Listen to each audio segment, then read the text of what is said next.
Welcome to the Church Solutions Podcast, brought to you by JSL Solutions. The Church Solutions Podcast is designed to help equip you and your church in the use of technology and other tools and services. And now, here are your hosts, Steve Lacey and Phil Thompson.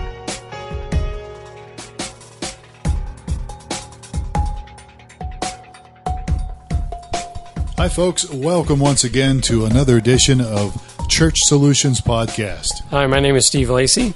And my name is Phil Thompson. We come to you every week with this podcast brought to you by JSL Solutions. We are a tech company that works with churches. And because of that, we have a real, both of us here have a tremendous background in serving our local churches and leadership, those kind of things. And so we bring something to the table besides our tech expertise with mobile apps, as well as, what do we do, streaming video? Is that what we do? Streaming video and church management systems, all kinds of great stuff. But we work with churches, and so we also bring a lot of experience working with the local church and helping leaders. And so that's what some of these podcasts are about. They're a mixture of tech and just equipping you as a volunteer or pastor or associate pastor, to help do your ministry. We have a real heart for that. So what are we talking about today, Steve? So today we're going to talk about 8 tips for getting young people involved at your church.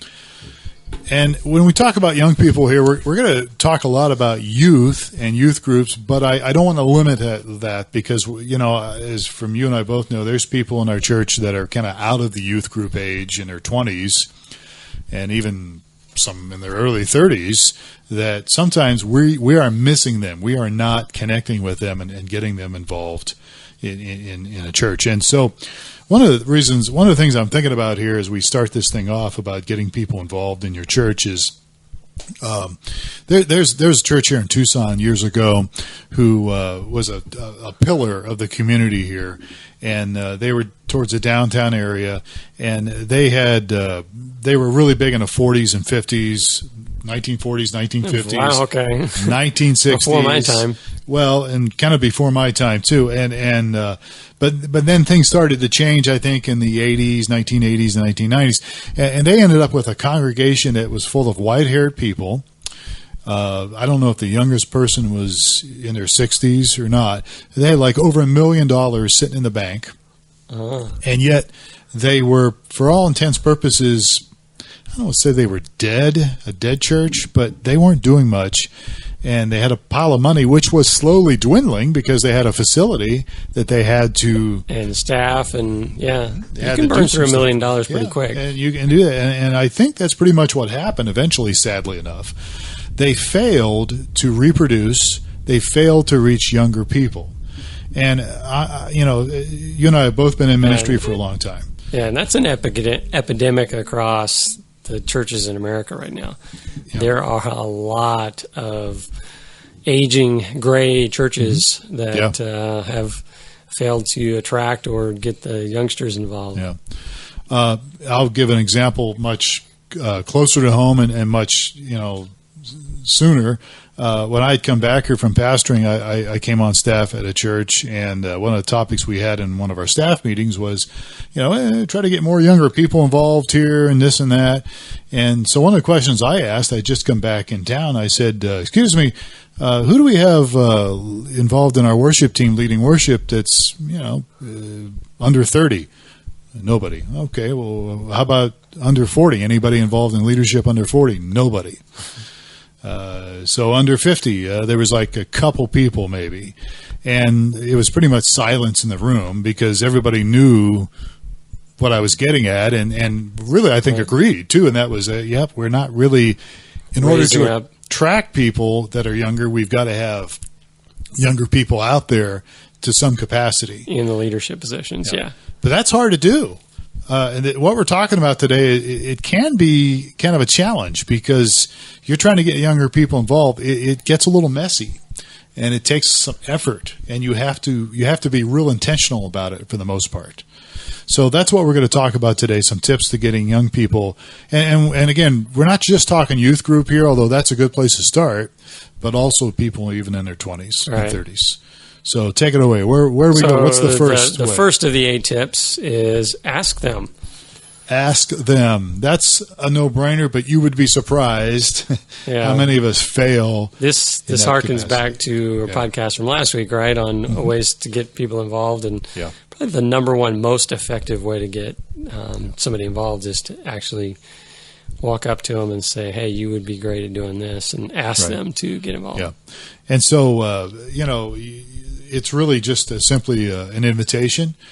Ask them, you might want to scout it out a little bit and see if you can determine maybe, where their interests are, where their passions are. But you can just ask them to get involved is really a big step. And the problem is, just from my personal experience, because I work with a church part-time, you're going all over the place on Sundays or Saturdays, depending on your services. And so you are busy, but you've got to figure out a way to block some time in during those Sunday morning services where you can say, okay, I want to spend a few minutes here just kind of scanning things out and maybe thinking about somebody and perhaps think about it during the week and make it a point to. And one of the things I think that leadership within the church may become hesitant to ask the younger crowd is you're going to take on some risk. Mm-hmm. So you got to be willing to risk a little bit, and you may have a candidate that's more seasoned that may be a lower risk selection than the younger one. But I think you should make a conscious effort to go out and assume a little bit more risk in asking a younger person to get involved. It may take a little more work on your part in the long run, but overall it's going to benefit everybody. I think it really will benefit, and that's one of the points I have here, the bullet points on the notes here. We can just jump right to it. Oh, really? Give them the freedom to fail. Oh, okay. Because you are taking a risk when you have a younger person, and I'm not just talking youth here, but even somebody in their 20s. I've got, even the church I'm working with, I've got a couple people that are, I think they're in their 20s, maybe late 20s, who really want to get more involved and actually want to speak more. The problem we have with that is they don't have, as far as I know, a lot of experience public speaking. And so I want them to get more involved. I'm not the senior pastor, and I've actually conferred with the senior pastor, and we're open to having even a couple of these individuals maybe get involved. But here's the issue. It takes work, because now you're going to have to do some coaching with them. And unless there's somebody that's been public speaking, has a little bit of public speaking background, you usually don't want to just turn anybody loose on that kind of a high-profile position. So you want to work with them. And even if you have them maybe just do a piece of the message, I mean, there's ways you can creatively do this. You can speak and maybe have, Garrett get up and take one of the points, get up for 5 or 10 minutes, So there's ways to do that. But it does take planning. It takes work. And that's where it's kind of inconvenient. And then, as you mentioned, Steve, sometimes there's kind of a risk involved where a younger person takes on a responsibility. They're probably going to fail at some capacity. So you want to make sure the fail is not something that's devastating, that it's not going to, like the public speaking thing I just mentioned, that's pretty much an exception. I'm not saying you recruit young people to do all your public speaking, although there may be some avenues or some venues that they could do some on a minimal scale to kind of train them up. Mm-hmm. But again, it takes effort to do this. It's much easier to just say, I'm just going to prepare my sermon and I'll just do it. Otherwise, you got to include other people in your messages, and that can be a challenge. But we do need. I think we mentioned this last week. We need to give people a freedom to fail. So whatever it is they're doing, you got to try to give them that liberty. I was hovering over somebody the other day in the audio-video area, and the person's actually, I think, in their early 30s, and he said afterwards, he goes, hey, I just work better if you're not hovering over me. And I felt really bad, because I shouldn't have done that. But so it's easy sometimes to get, depending on where you're at, to get nervous about the person, and then it makes the situation worse for the person you're trying to raise up. So asking them is your first point, and then again, depending on whatever it is you're going to get them involved in, they've got to have some freedom. Yeah, and possibly probably some more freedom than if you would have got a more seasoned person. So just expect that they may not have developed their better judgment yet, and so It's going to happen. You Yeah. try to coach them as much as you can, and that's the problem I've had with some other churches I've worked with, and that is you hope that there's some people that can coach these people. We hired a young worship leader a while back at a church I was at, and I felt like he had some tremendous potential, but we didn't really have anybody coaching him. Right. And he didn't do bad at all. He did really well, but there was a few things that Well, and it's how people improve. You fail, you learn, you make a mistake, whatever, and you learn from that mistake. Right. And if you try to create a bubble around them, then they're not going to grow as quick as if you let them fall down a few times. Yeah, absolutely. So there's a balance there. So as we move on here, so asking them, again, being intentional, giving them the freedom to fail, and then what's going on today is social media. We've talked about this here a lot, and social media is very valid. There's a lot of it out there, but especially if you're targeting, you want to get your youth group more involved in things, that's one of the places to work. Go to where they are, right? So Yep. social media is definitely popular, and you want to infuse yourself into that environment and get involved with their communication or their conversations and that sort of thing. Yeah, at least on one of the platforms. And a lot of things what youth groups can do now is they can have their own youth group Facebook page, and so if they don't have something like that, is suggest it and then help them get involved with their own Facebook page for a youth group, and it will make a difference in that. So as we move on here, something that as we gear this, we're gearing this towards young people, but let's talk for a moment a little bit about youth. Maybe you don't have a large youth group, but you might consider appointing somebody in your church to be the youth pastor, even if it's not a paid position, but something at least where you have one person or persons that really kind of take responsibility for the youth. Right. In your And church. they're one aspect, this is the scouting team, right? So you can kind of bring up some leaders by putting somebody over them to see who has potential, derived desire, felt led by God to participate in certain things. Yeah. So having a youth pastor in place will be beneficial in the long run. Yeah, it really will. And again, I realize we're talking to all sorts of different churches in this podcast, and some of them are small. You don't have the budget for a youth pastor, but maybe if you can find somebody that has the passion, that has some qualifications, that could volunteer a little bit. Somebody has a passion for young people. I'm sure there's somebody there. Yeah. Get them involved to kind of help these people. And I'm kind of big on, depending on your church. I mean, the last couple churches I've worked with, I think the youth can get a lot out of the services, the adult services, because of one of them is your church. I think, Jeff can relate to a lot of people, especially youth. He can do that very well. And even some of the stuff we do at my church, the youth can get a lot out of it. I do think it probably is good for them to have a separate meeting sometime, maybe sometime during Sunday, or at least during the week. Right. Where they can connect with their peers. And I think just thinking, from my experience, those that have had that are now in leadership or assuming some leadership roles, you look back, you go, they started getting involved at youth age, either doing some things with the youth or as part of the youth group. Actually, our executive pastor came out of our youth group. That's right. So, that's right. Jason did. That's Yeah. what he did. I remember that now. Yeah. So again, if you don't have somebody designated for that, that's a good way to help the process starting to getting young people involved at your church. Right. So, all right. So where are we here on our little? So, you were talking about getting people involved, getting the families involved. That makes a big difference. You want to get young people involved. Get involved also with their families and see if you can get them mobilized a little bit in serving. Hopefully, if you can get the families involved, again, to some capacity, it will, that rubs off on your kids. Right. They'll see mom or dad or Yeah. older brother or sister involved with the church and say, I'm not doing anything tonight. I'll go and hang with them. Well, it can be, and I we've all had kids here, and we know sometimes it's if the kid doesn't want to go to church, it's kind of like you're dragging them to church, and I have that sometimes even with my son. But I actually give him a little compensation for helping us out in certain areas.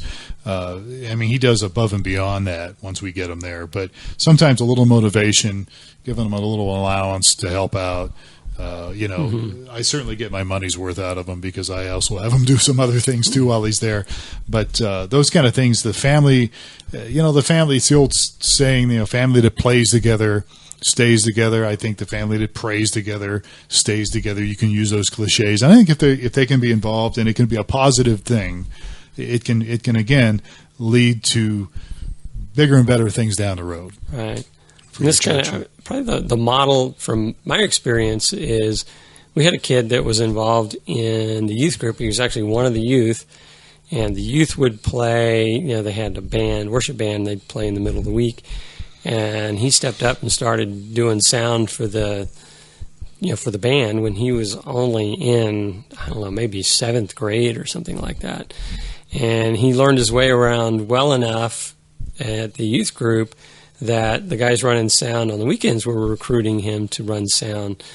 And he's now been running sound at our church he actually went away to, we planted another church and he went to that one for a while. But it's probably been 5 to 7 years he's been doing sound, and he's one of the more experienced sound guys. And he's he's either 17 or 19, I can't remember now. But that's a case where you extend a little bit of grace to somebody to allow them to fail, and they get connected. Actually, he's one of the most involved people within his family. Wow, and committed to the church. So. And he's going to be a great servant and leader throughout the church as he goes in, as he starts approaching his 20s. And and it's good and healthy for your church, but it's also good and it's healthy for him, to be involved in serving. And it's as we've said there before, the whole thing about getting involved, it brings something to the people you are serving, but it also fulfills your life. And it also brings something to your life. This one kid, he has become very adept and very comfortable with talking with and bantering with the adults. Yeah, and good. So that's something that's going to help him through the rest of his life. Yeah, so he's not intimidated to say, "Hey, I think you need to turn that piece down," or whatever it may be. So yeah, absolutely. There's that familiar music in the background. That's one of your phones around here, isn't it? That's right. So, all right.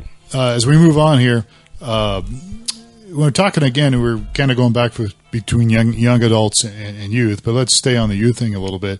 If you guys do have some kind of a youth group or youth meeting, I would strongly encourage you to have the senior pastor pop in once in a while, or the associates, or even just some key leaders, and not the spy on them, not the, hey, are you guys doing what we want around here? Not that kind of a thing, but just to kind of connect. All right, to let them, and that's one of the things that can happen is your youth group can get we have our own thing going on and our own back room thing, and we're not, we don't completely relate to what's going on in the rest of the church. But if isolation.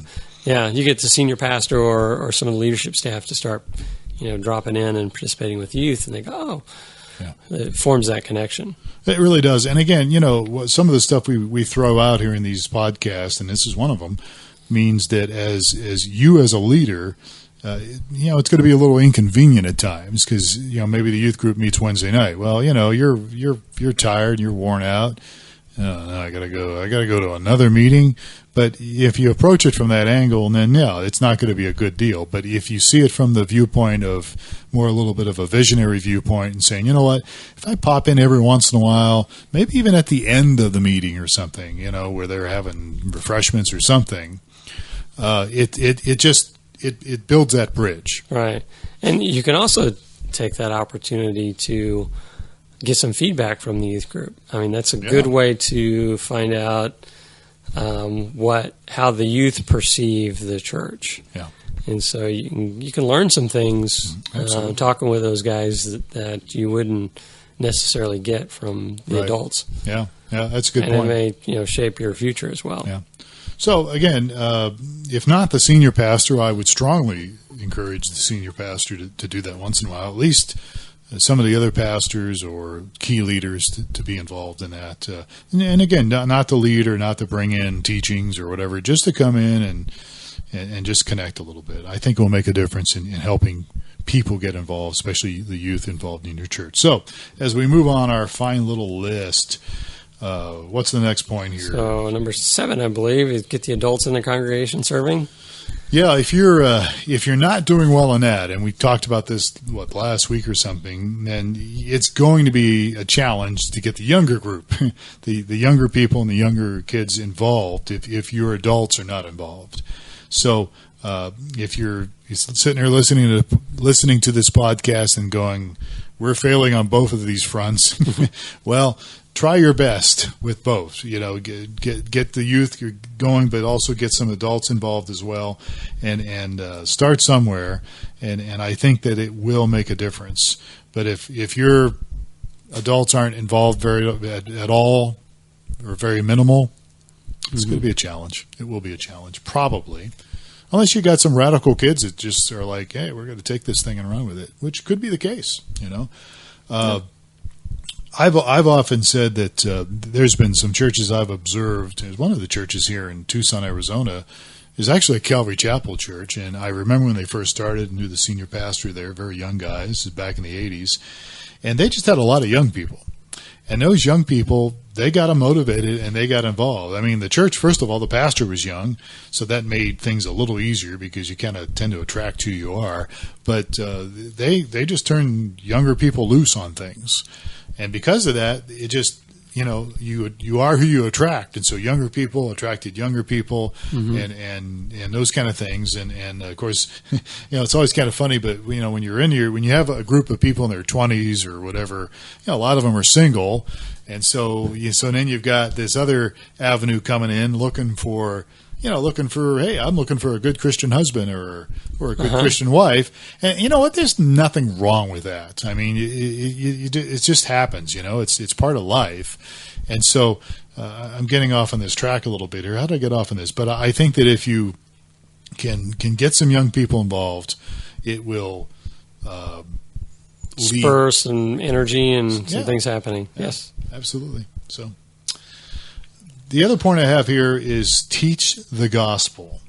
So we've covered just flat out ask people, get out of your shell and ask some people, connect with them on social media, give those people the freedom to fail, have a youth pastor or somebody that at least does some of the youth pastoral work, get your families involved. This will all help. Get your pastor or your key leaders to visit these younger groups. Get the adults serving. And the other one I have here is teach the gospel. And this is, let me clarify what I say here. It's not just about, hey, accept Jesus as your personal Savior, and you're on your way to heaven.